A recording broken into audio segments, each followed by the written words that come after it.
오늘 저는 사랑과 행복에 대해서 함께 나누겠습니다. 우리 방글라데시의 행복지수가 대한민국보다 더 높다는 건 잘 알고 계실 것입니다. 왜냐하면 행복은 경제력에서만 오는 것이 아니기 때문이죠. 오히려 이 행복은요, 하버드대학교의 80년 넘은 연구인 행복조사를 보게 되면 행복은 보통 좋은 인간관계에서 오고 있음을 입증을 하고 있습니다. 예를 들어 결혼 생활이 좋을 때 행복해지기도 하고요, 가족이 서로 배려하면 또 천국을 경험하기도 합니다.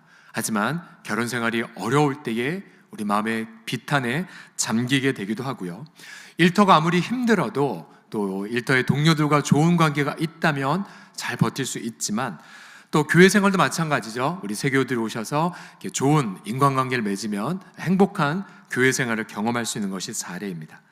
그런데 이 행복이란 단어를 왜 제가 말씀을 드리냐면요, 내일부터 읽으실 신명기의 핵심 단어가 바로 행복이기 때문입니다. 행복. 현재 이 신명기란 말 그대로 새로운 하나님의 말씀을 뜻하는데요, 광야 40년 동안 기존 세대들은 모두 다 광야에서 죽었습니다. 그리고 새로운 세대가 일어나게 되었고요, 이제 이들은 약속의 땅에 들어가기 직전 하나님의 새로운 말씀을 받게 됩니다. 하나님은 이들에게 신명기를 통해서 새로운 관계를 이들과 맺기를 원하셨기 때문이죠. 근데 하나님께서 왜 새로운 말씀, 새로운 관계를 맺기를 원하시냐면 하나님의 그 마음을 이들에게 나타내길 원하셨기 때문입니다. 오늘 본문의 13절 말씀을 보시면 주님이 이렇게 말씀하십니다. 내가 오늘 너의 무엇을 위하여? 바로 행복을 위하여 내게 명하는 여호와의 명령과 규례를 지킬 것이 아니냐라고 말씀하십니다.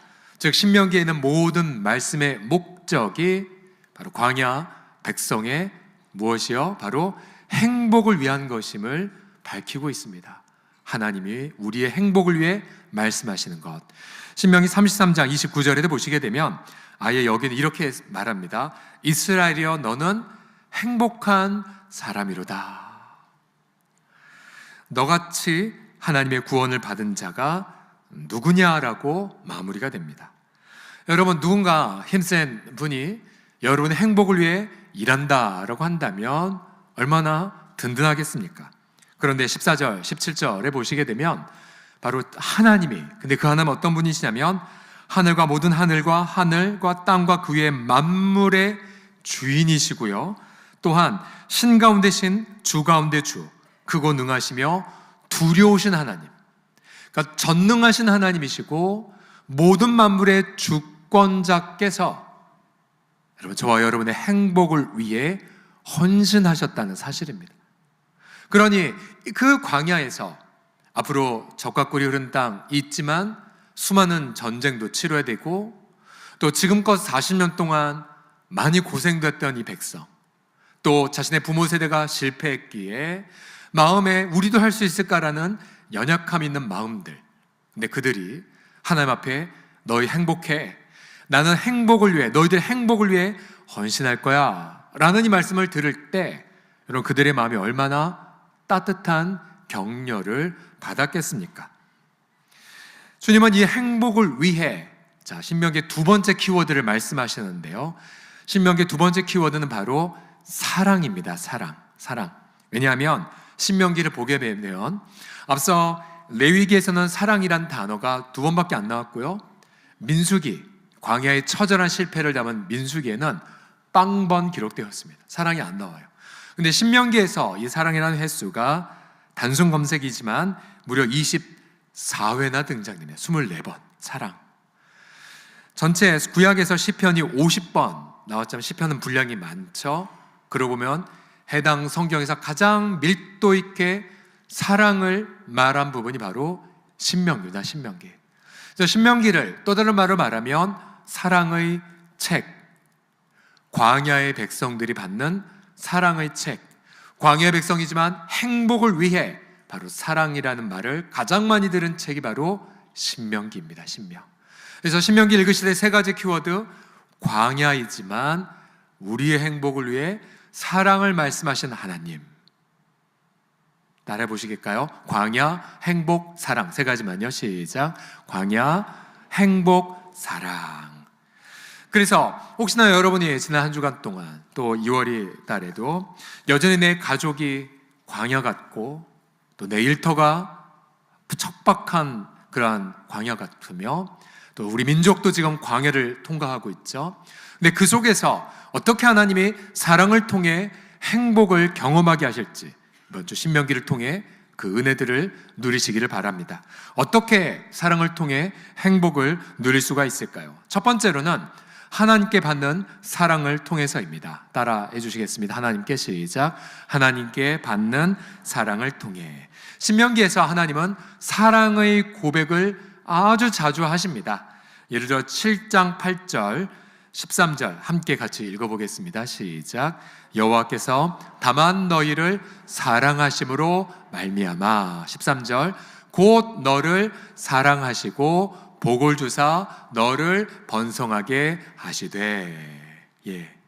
자, 이렇게 하나님은 광야 백성들에게 난 너 사랑해. 그래서 너희 70명밖에 없었지만 이렇게 남자만 60만 명, 수백만 명이 된 거잖아. 또 난 널 사랑해 라고 말씀하셨고 이러한 고백이 33장에도 이렇게 등장됩니다. 33장 3절 같이 읽겠습니다. 시작. 여호와께서 백성을 사랑하시나니 모든 성도가 그의 수중에 있으며 그 주의 발 아래에 앉아서 주의 말씀을 받는도다. 여러분, 이게 신명기의 그림이에요.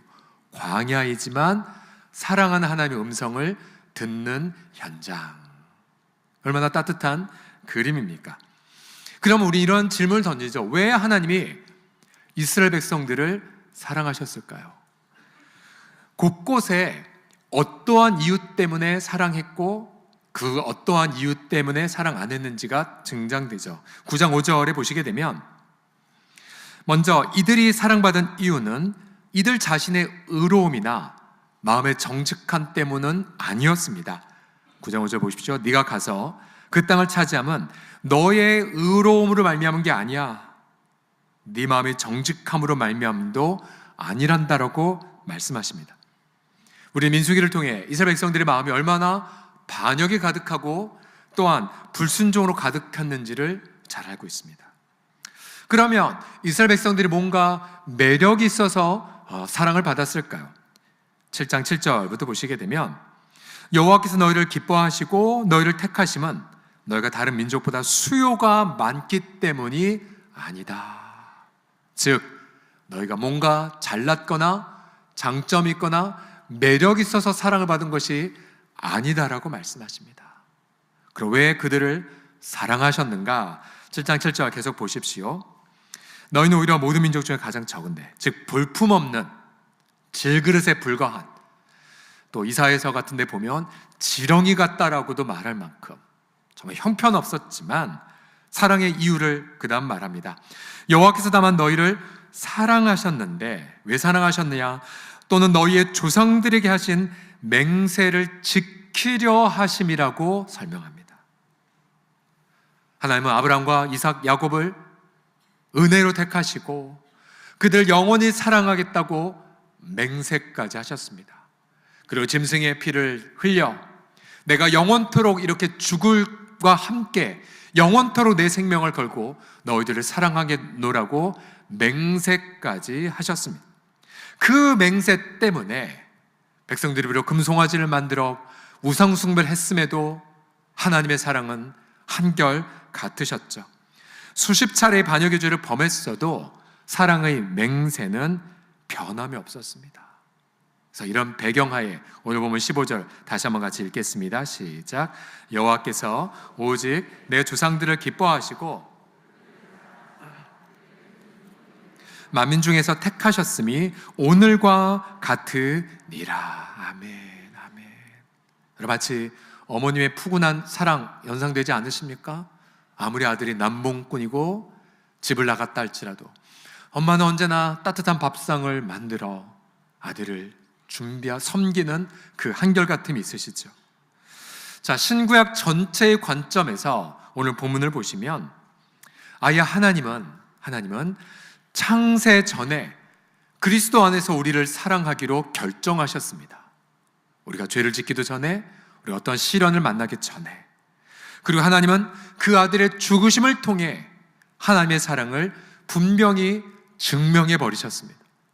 그리고 여전히 지금도 성령을 부어주셔서 그 사랑을 깨닫고 사랑을 체험받고 또 그 사랑을 신뢰하며 살아가도록 도와주십니다. 여러분, 광야에서 특별히 세상살이가 힘든 이유가 무엇입니까? 물질, 질병, 여러분 이건 두 번째예요.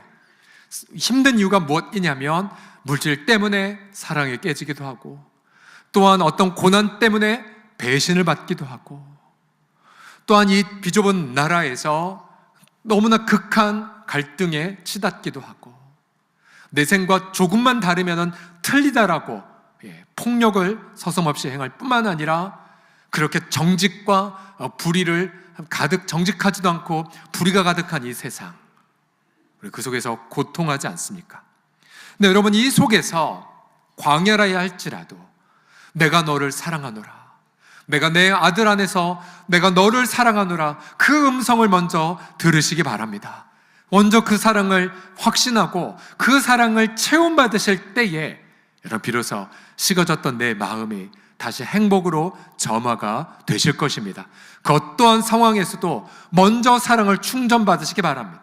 아침에 일어나자마자 가장 먼저 뉴스 보지 마시고, 먼저 핸드폰 보지 마시고, 먼저 주 앞에 잠잠히 나아가셔서 주님의 십자가를 묵상하시고 주의 말씀을 읽으시고, 그래서 내 식었던 마음, 상처받던 마음이 다시 하나님의 사랑으로 점화되는 것을 날마다 체험하셔야 됩니다. 그렇게 될 때 그 따뜻한 사랑으로 광야에서 행복의 길을 걸어가실 수가 있으실 것입니다. 여러분, 이 세상은 행복하지 않습니다. 그리고 우리의 심령을 행복하게 할 것은 아무것도 없습니다. 인간의 사랑은 쉽게 변질되고 배신과 반역이 난무하지만 하나님은 그 아들 안에서 영원히 우리를 사랑하시고 돌보시기 때문에 이 자리에 계신 모든 분들이 하나님의 사랑 안에서 행복을 다시 보충받고 체험받으시기를 예수님의 이름으로 간절히 축복합니다. 그러면서 자신을 향해 이렇게 한번 이야기하겠습니다. 경철아, 너는 행복한 자란다 라고요. 자기 이름 넣어서요. 시작. 아무개야, 너는 행복한 자다. 옆 사람 오시면서 따뜻하게 말하겠습니다. 당신은 행복한 사람입니다 라고요. 시작. 당신은 행복한 사람입니다. 아멘. 네. 두 번째로, 어떻게 사랑을 통해 행복을 누릴 수가 있겠습니까? 두 번째로는 이제 사랑을 받았기 때문에 사랑을 올려드려야 되죠. 근데 어떻게 해야 되냐면 예수님을 믿는 사랑을 통해서입니다. 예수님을 믿는 사랑을 통해. 왜 여기 예수님이 나오는지 천천히 설명을 드리겠습니다. 우선 본문 12절, 13절을 보시게 되면, 이스라엘아, 내 하나님 여호와께서 내게 요구하시는 것이 무엇이냐? 혹자는 신명기를 규칙의 모음이라고 오해를 합니다. 규칙, 이거 해, 이거 하지 마. 그런데요, 신명기는 가장 중요하게 요구하는 게 딱 하나입니다. 그것은 백성들의 하나님을 향한 사랑입니다. 사랑. 그 사랑을 어떻게 표현하냐면요, 우선 첫 번째로 내 하나님 여호와를 어떻게 해요? 경외함으로 사랑하라고 말합니다. 경외란 두려운 감정이지만 하나님을 향한 경외함은 무엇이냐면요, 나를 구원해 주시고 또 그 무시무시한 광야에서 전능자의 팔로 만나를 먹이시고 마른 땅에서 물을 먹게 하신 그 능력, 또한 이집트 백성들을 벌하시고 공의롭게 행하신 하나님, 우리와 다른 그러나 그 무한한 영원함 때문에 우린 두려움의 마음을 가지면서 사랑을 합니다. 또한 우리가 그를 사랑하기 때문에 보세요, 그의 도를 행하고, 사랑하는 자의 음성을 하나도 놓치지 말아야 되죠. 그리고 그 음성을 마음에 새기고 그 음성대로 행하게 됩니다.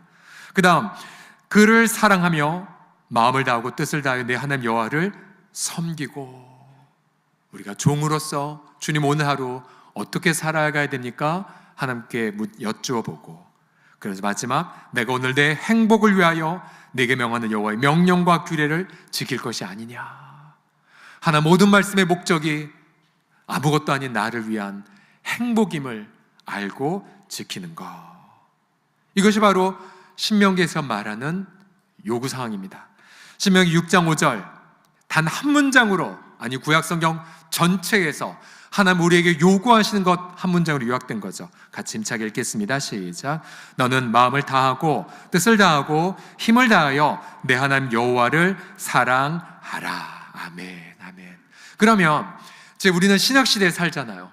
하나님이 그 아들을 보내셨고 나를 이처럼 사랑하시는 것을 그 아들의 죽음과 부활을 통해 우리는 알고 있는 자입니다. 그러면 우리는 하나님을 사랑하라 라고 말하였을 때에 예수님을 빼고는 하나님을 사랑하는 것을 설명할 수가, 또 실천할 수도 없게 되죠. 신명기에 보게 되면 예수님을 이렇게 미리 예고하고 있습니다. 신명기 18장 18절을 보시게 되면 내가 그들의 형제 중에서 모세 너와 같은 선지자 하나를 그들을 위하여 일으킬 것이고 또 하나님의 말씀을 그 입에 두리니 내가 그에게 명령하는 것을 그가 무리에게 다 말하리라 라고 말씀하셨습니다. 하나님은 자신의 모든 말씀을 예수님에게 주셨습니다. 그리고 하나님은 자신의 모든 말씀, 최종적이고 영원한 그 말씀을 그 아들을 통하여 다 보여주셨습니다. 아니, 예수님은 하나님 말씀 그 자체이셨습니다. 예수님 말씀이 하나님 말씀이요, 예수님의 행동이 하나님 말씀이었으며 예수님의 십자가 죽임이 말씀의 절정이었고 하나님 예수님의 부활이 바로 말씀의 능력의 현시였습니다. 그래서 예수님의 말씀을, 예수님을 믿는 것이 바로 하나님을 사랑하는 것입니다. 예수님을 따라가는 것이 바로 하나님의 말씀을 지키는 것입니다. 혹시나 여러분, 만약 예수님을 믿지 않는데 난 하나님을 사랑한다? 여러분, 이것은 그 자체가 말이 안 됩니다. 왜냐하면 하나님은 당신의 그 사랑을 드러내기 위해 아들을 보내셨는데 그 아들을 믿지 않은 채 저는 하나님을 사랑한다고요? 그래서 하나님을 믿지 않는 것이지요. 하나님은 성경 곳곳에서 말씀하십니다. 바로 아들을 높이는 자가 하나님을 높이는 자라는 거. 그 아들을 사랑하는 것이 바로 하나님을 사랑하는 것이라는 거예요. 그래서 여러분, 우리는 하나님을 향한 그 사랑을 신약시대에 사는 우리는 이렇게 정리합니다. 주님, 예수님을 믿음으로 하나님을 사랑하겠나이다. 예수님 말씀을 전심으로 지킴을 통하여 하나님의 모든 말씀을 내가 따라가겠나이다 라고요. 우리가 예수님을 믿고 따르기 위해 성경은 중요한 것을 이렇게 도전합니다. 오늘 본문의 10장 16절 보시면 그러므로 너희는 마음에 할례를 행하고 다시는 목을 곧게 하지 말라. 여러분, 할례가 무엇인지 아시죠? 태어난 지 8일 된 남자 아기의 생식기 포피를 잘라내는 것입니다. 언약 백성의 증표라고 말하죠. 여러분, 성경의 피는 생명을 뜻합니다. 즉 언약의 대상자들이 어릴 때 피를 흘린 게 무엇이겠습니까?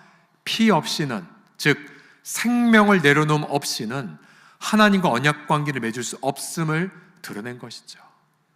그러면 마음의 할례는 무엇이겠습니까? 그것은 바로 마음은 우리의 실제 모습이죠.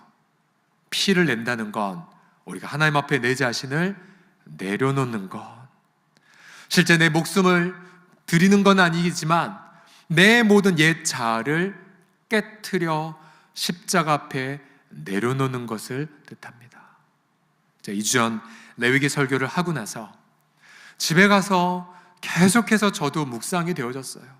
즉, 내 존재 자체가 죄인데, 그런데 번제물이 되셔서 그 아들과 함께 내가 십자가에 못 박혀 죽어 장사되었다는 그 구절들, 여러분, 그것이 계속 묵상이 되면서 눈물이 계속 나왔어요. 여러분 보세요. 우리의 모든 자범죄, 예수님의 대신 형벌을 받으심으로 그 기록이 다 삭제가 되었어요. 하지만 그럼에도 불구하고 우리는 언젠가 흙으로 돌아갑니다. 왜요? 원죄라는 것은 죽어야 해결이 되거든요.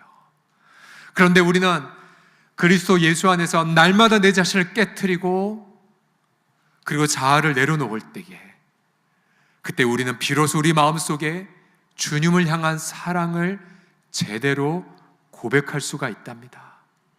이번에 글로리아 신학교 초대가 돼서 이제 개강 수련회를 섬겼잖아요. 그러니까 월요일 날 가서 월요일 밤에 도착해서 화요일 날부터 해서 화요일 날 5번, 수요일 날 5번, 목요일 날 5번, 그리고 금요일 날 오전 집회, 그리고 졸업식까지 17번을 섬겼어요. 물론 이제 저보다 통역하신 선교사님 더 많이 수고하셨는데, 근데 제가 첫날 집회를 섬기고 나서 하나님이 왜 이렇게 특별하게 하나님께서 불러주셨을까? 우선은 사용해 주셔서 너무 감사한 게 첫 번째였고요. 많이 기도해 주셔서 별로 힘들진 않았어요.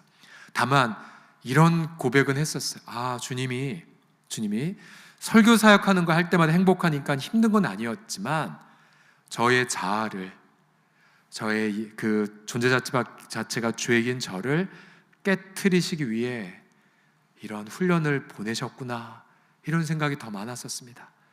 자, 이번에 글로리아 신학교 이번에 25회 졸업식이었는데요. 이들은 해마다 신입생, 또 재학생, 졸업생, 목회자들이 한 자리에 모여 개강 수련회를 가집니다. 이번엔 월요일부터 금요일까지 4박 5일간 개최가 되었는데요. 전체 한 140명, 150명 정도가 모여서 함께 귀한 시간을 가졌습니다. 이분들 입장에서는 새벽 예배를 비롯해서 하루에 6번의 집회가 있었고, 그래서 참석자들은 21번의 집회를 가져야 됐어요. 저는 그중 17번밖에 안 섬겼지만, 매 집회마다 이들은 기쁨으로 춤을 추며 하나님을 즐거워했습니다. 잠시 영상을 함께 보여주실까요?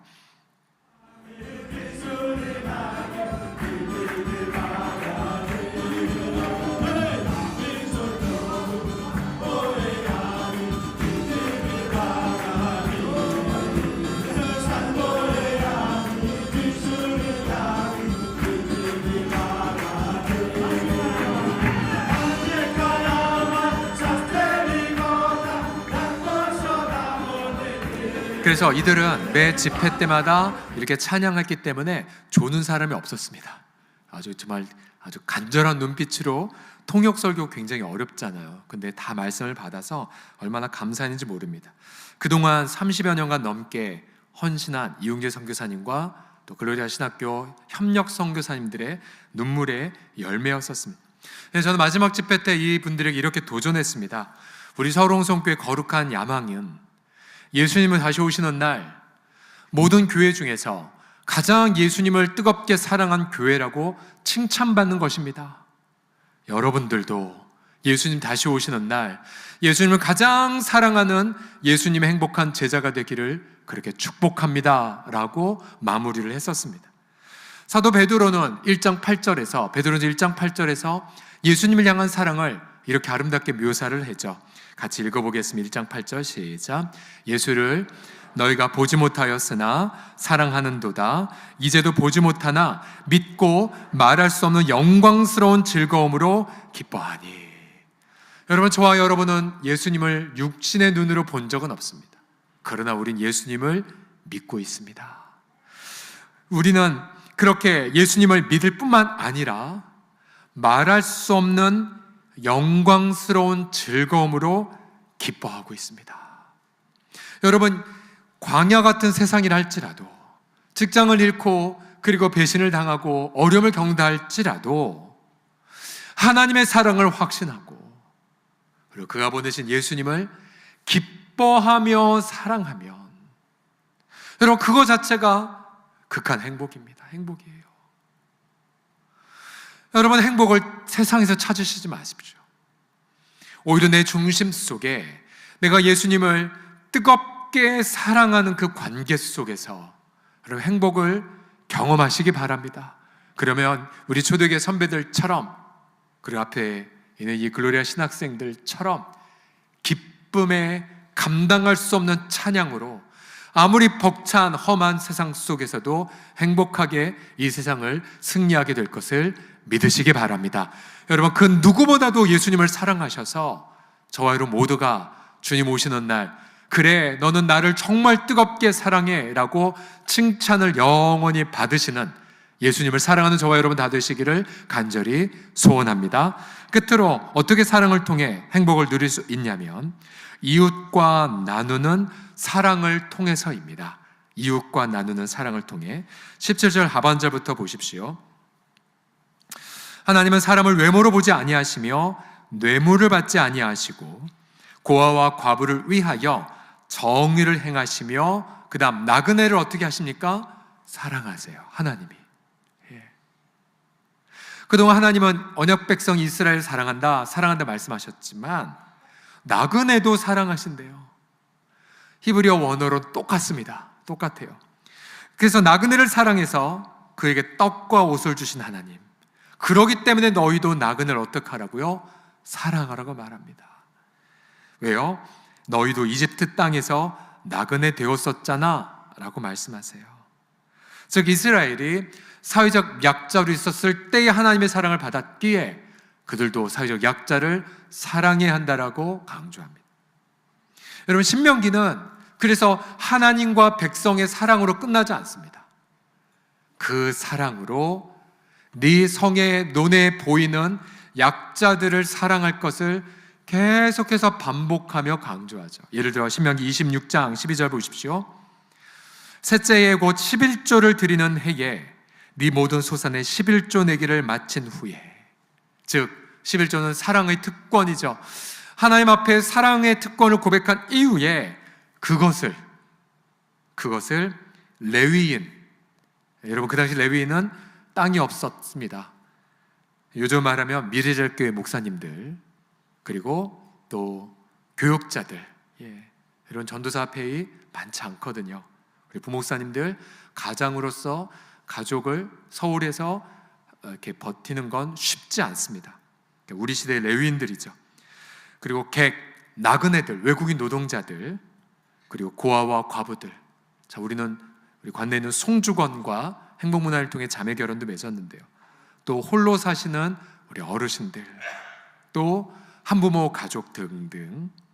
근데 그들에게 주어 너의 성읍 안에서, 그 당시의 성읍은 다 이름 서로 아는 친척과도 같았죠.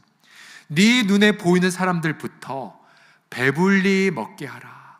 우리로 말하면은 우리 교회 반경 2km, 3km 안에 있는 소외된 약자들을 사랑으로 돌봐주라 라고 실천할 수가 있겠죠. 혹시나 이런 적용도 가능할 거예요. 목사님, 저희 집에 있는 남편은 정말 남의 편만 드는 사람입니다 라고 여기신다면 여러분 이렇게 생각하시면 돼요. 판단을 하나님께 맡겨드리고, 그래 지나가는 나그네 사랑한다 생각하고 사랑해 주세요. 혹시나 여러분의 자녀들이 방황하고 그리고 여러분을 떠난 채 힘들게 합니까? 여러분 그러면 외국인이라 생각하고 이방이라 생각하고 사랑해 주세요. 그냥 눈높이 낮추면 상처 안 받으실 거예요. 그래서 집에 있는 여러분의 배우자와 자녀들에게 내가 당신을 사랑합니다, 외국인과 나그네처럼 그렇게 사랑하시면 되는 겁니다. 그렇게 이 공동체가 비록 광야였지만 하나님을 향한 사랑으로, 또 하나님의 사랑으로 약자들을 사랑하게 되면 어떠한 공동체를 이룰 수가 있었습니까? 15장 4절과 5절을 보시게 되면 보세요.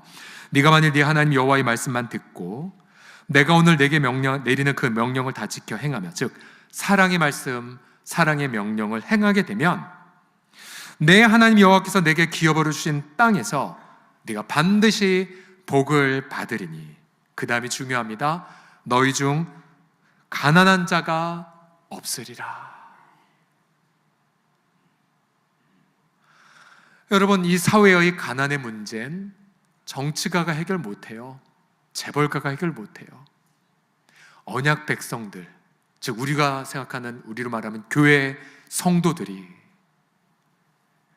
하나님의 사랑으로 내 옆에 있는 가난한 약자부터 섬기게 될 때, 여러분 그러면 그 사회에 가난한 자가 사라지게 됩니다. 오늘 방금 전 본인 직업은 요양보호사인데 직업을 통해서 만난 쪽방촌의 어르신을 좀 섬기고 있습니다라고 말씀하세요. 직업과 사랑이 함께 가게 되죠.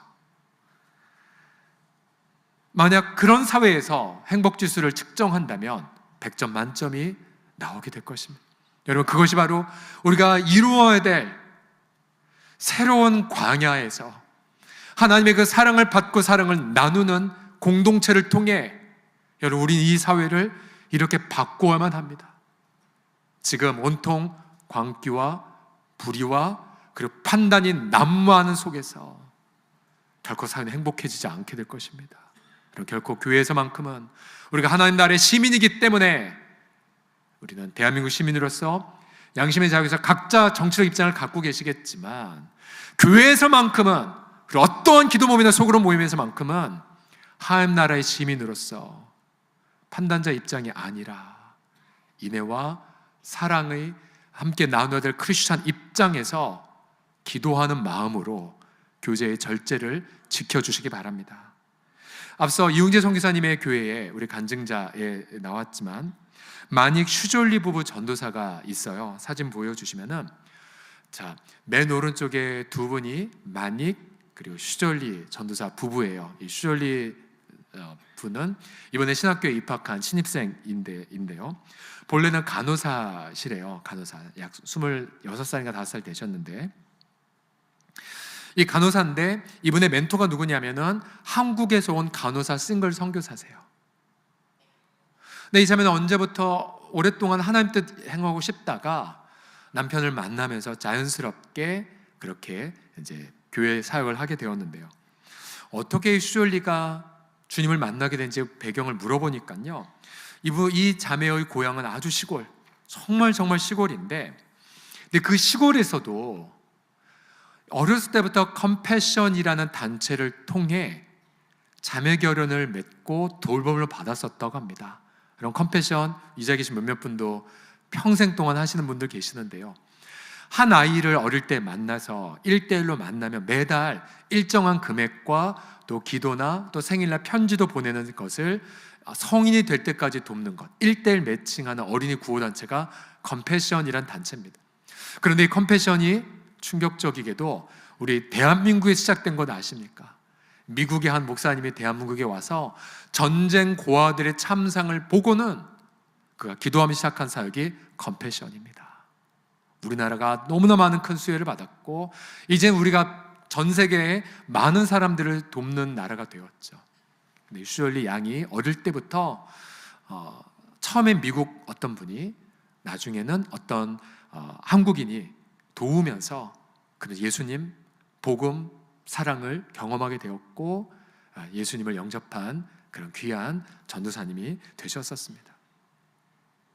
이번에 참석한 신학생들과 졸업생들 중에 많은 분들이 사실 한국 선교사님들의 사랑을 통해 열매를 맺은 분들이 아주 많았습니다. 그 중에 대표적으로 방글라데시의 여러 사역 형태들이지만 대표적 사역이 호스텔이라는 사역이 있습니다. 호스텔, 이게 보육원은 아닌데요, 교육이 여건이 안 좋은 부모들이 자녀들을 선교사님의 숙소에 보냅니다. 그러면 선교사님이 어릴 때부터 이 아이들에게 성경을 가르쳐주고 하나님을 경외하는 법도 가르쳐주고 예절도 가르쳐주고 11조 하는 것도 어렸을 때 가르쳐주고, 그래서 그렇게 사랑으로 키웠던 애들 중에 귀한 지도자들이 지금 많이 나오고 있습니다. 예를 들어 도야건주 교회에 있었던 샤논도 전도사님도 한국 선교사님을 통해, 호스텔을 통해 평생을 양육받은 사람들이었었어요. 결국은 사랑을 받은 친구들이 이제는 목회자로 살고 있고요, 사랑을 나누면서 그들의 행복은 더 깊어지는 것을 경험하게 되었습니다. 이번 신학교 개관 부흥회 때 가장 행복한 이들은 우리 여러분들이 보내주신 중고기도 팀이었습니다. 새벽 일찍 일어나 몇 시간째 찬양과 기도를 드렸고 신학생들 전체 이름을 부르면서 집회를 위해 기도했고요. 특별히 이 개강 수련회 장소를 빌리는 비용, 그리고 이 150명 되는 사람들을 먹이는 비용을 마련하기 위해 이 중고기도 팀이 오랫동안 기도하시다가 지혜를 받았어요. 그것이 뭐냐면 좋은 솥뼈를 사와서 며칠 동안 교회에서 구워서 끓여서 사골국을 만들자, 이 지혜였었어요. 그리고 몇 가지 반찬을 팔고, 그러면서 여러분들도 동일한 마음으로 함께 기도해 주고 헌신해 주셔서 단 일주일 만에 4,000불의 헌금을 모았습니다. 그리고 그걸 가지고 전액 개강부흥회를 섬기는 선교사님께 드렸고요. 그래서 그 신학생들이 행복하게 4박 5일 동안 마음껏 음식을 먹고 하루에 2번씩 고기도 먹고, 그러니까 생선 다양한 거를 먹으면서 은혜 받고 행복한. 그래서 저는 그들 행복을 보면서 여러분이 사골국 사줬던 그 봉지 하나, 그리고 여러분 응원했던 한마디 하나, 비록 내가 가지는 못하지만 동일한 마음으로 간 것처럼 기도해줬던 것이 그 현장에서 아름답게 열매를 맺는 걸 보고 얼마나 행복했는지 모릅니다. 여러분, 오늘까지 중등부 수련회를 하고 이번 주에 청년부 수련회하죠. 여러분, 우리 교사들 주님을 사랑하고 주님을 사랑하는 그 표현을 다음 세대를 향한 헌신으로 고백하고 있습니다. 여러분, 그렇게 사랑을 나눌 때 행복할 수밖에 없어요. 여러분, 교회 생활 어떻게 행복하게 보냅니까? 처음엔 새교우들 오시면 말씀 듣고 훈련 받겠지만 조금만 시간 지나면 바로 봉사할 곳 찾으셔야 돼요. 주방부터 시작해서 찬양대부터 시작해서 안내나 곳곳에 가셔서 봉사부터 시작해 보십시오. 여러분, 그러면 교회 생활의 행복을 경험하게 되실 것입니다. 우리 사랑하는 성도들, 아무리 광야 같은 이 세상 속이라도 이 사랑의 삼위일체를 잊지 마십시오. 먼저 충전받고 사랑을, 그리고 예수님을 통해 사랑을 올려드리고 또 그 사랑을 이웃과 나눌 때에 광야라 할지라도 행복의 동산으로 변화될 것이고 추위가 영원할 것 같지만 아름다운 행복의 봄이 따스하게 여러분의 심령과 가족과 교회를 통해 이 사회 전반에 흐르게 될 것입니다. 사랑으로, 주님의 행복으로 그렇게 한 주간 승리하며 이기시는 저와 여러분 다 되시기를 예수님의 이름으로 간절히 축복합니다. 우리 그 행복을 위해 헌신하신 주님 앞에 감사의 박수를 영광 올려드립시다.